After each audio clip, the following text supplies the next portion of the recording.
Preachers don't realize, people don't even realize the things that real preachers go through. Be real preachers, I'm talking about the ones that got called sin. I'm not talking about the ones that were appointed. I'm not talking about the ones that were made up and made, but I'm talking about the ones that God really said they go through what you don't go through.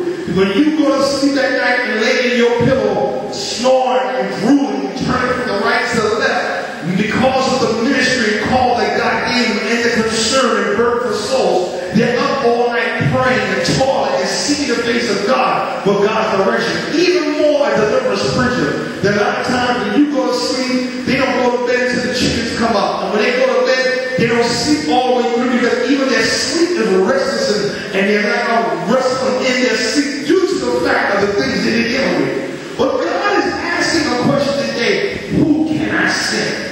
People again today, their mindset keep, how can we effectively tell the world about the goodness of God, and here we're missing the important ingredients? Just because you have the letter, just because you can break down a couple of scriptures, that doesn't mean you're sent by God.